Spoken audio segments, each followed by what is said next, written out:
দেশি মুরগির খামার করে বছরে ৩০ লাখ টাকা আয় করেন তারেক জামান। বাড়ির পাশে খামার করে লাখ লাখ টাকার মুখ দেখছেন এই উদ্যমী যুবক। আমাদের এভারেজ দিলে 20-30 লাখের নিচে না, আমাদের বছরের যে সেলটা আরো বেশি। চাকরি ছেড়ে মুরগির ব্যবসা, শেষমেশ জীবনের চাকায় গতি আনতে পেরে নিজেকে সার্থক মনে করেন তারেক। আলহামদুলিল্লাহ, আমার মনে হয় যে আমার ডিসিশন সঠিক ছিল।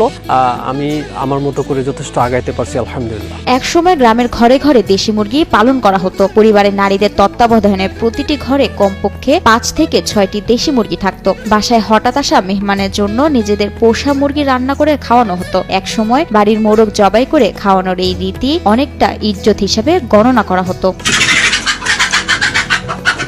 বর্তমানে ব্রয়লার আর সোনালী পাকিস্তানি মুরগিতে বাজার সয়লাভ থাকলেও দেশি মুরগির কথা শুনলে মানুষের মন উতলা হয়ে ওঠে। কিন্তু চাহিদার তুলনায় দেশি মুরগির সরবরাহ কম ও চড়া দামের কারণে আক্ষেপে থাকেন সাধারণ মানুষ। একটা সময় ছিল মানুষ যা পায় তাই খাইতো, এরকম ছিল। ব্রয়লার বলেন, সোনালী বলেন, মানুষ অনেক খাইতো, এখনো খাচ্ছে। বাট মানুষ কিন্তু অনেক বেশি কনসিয়াস, তাদের বডি নিয়ে, তাদের শরীর নিয়ে অনেক বেশি কনসিয়াস, কিভাবে সুস্থ থাকা যায়।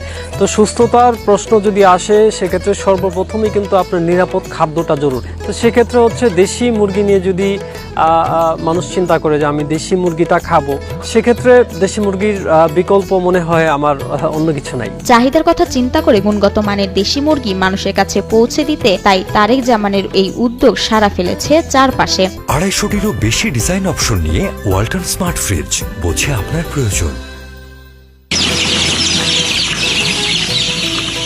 ডিমের ব্যাপারটা অনেকটা সাইকেলের মতো। মুরগি ডিম পারে, সেই ডিমটা ফুটার পরে বাচ্চা হয়, আবার ঘুরে সে ডিমের মুরগি হয়, সাইকেলের মতো আর কি।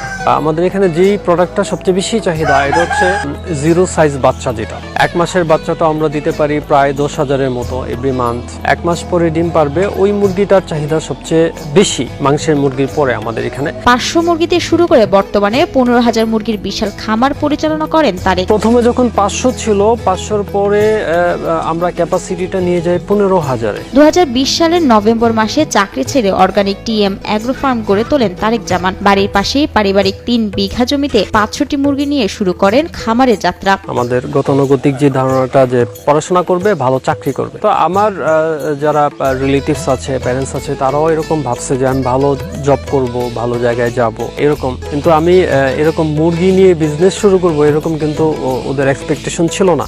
সবাই বলা বলি করছিল যে আগে যে এইটা কি করতেছে বা এরকমটা হবে কিনা, যেটা সফলতা এখন আমরা দেখতেছি, ওইটা কিন্তু মানুষ আগে ভাবে নাই এরকমটা হবে। তো আজকে ওনারটা দেখে আমরাও খুব আনন্দিত। আমরাও মনে করেন যে ওনার কাছ থেকে পরামর্শ নিয়ে আমরাও মনে করেন যে ছোটখাটো একটা শুরু করতেছি। তারেকের মুরগির চাহিদা এখন দেশ জুড়ে। রেডি টু কুক পদ্ধতিতে মানুষের বাসায় বাসায় পৌঁছে যায় এসব দেশি মুরগি। আমাদের মুরগিটা মূলত ঢাকায় হোম ডেলিভারি হয়।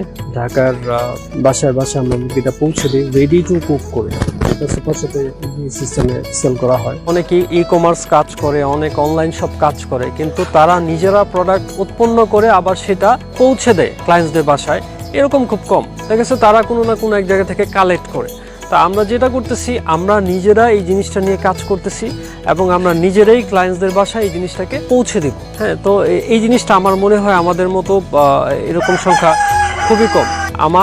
আমাদের এবং ক্লায়েন্টসদের মাঝখানে কোনো ভায়া নাই। সো আমরা যে প্রাইসটাই দিতে পারবো, আমরা যে কোয়ালিটিটা দিতে পারবো, এটা অন্য কেউ পারবে না। এটা নিয়ে আমাদের সামনে আগানো অনেক ইচ্ছা আছে। তবে নিজস্ব ডেলিভারি ছাড়াও পাইকাররা ভিড় জমান তারেকের বাড়িতে। পাইকারি দরে নিয়ে যান তারেকের দেশি মুরগি। মোটামুটি অনেক পাইকাররাও আসে, তারাও মুরগিটা নিয়মিত নিয়ে যায়। সরাসরি এখানে এসে খামার থেকে নিয়ে যায়, অনেক পাইকার আছে।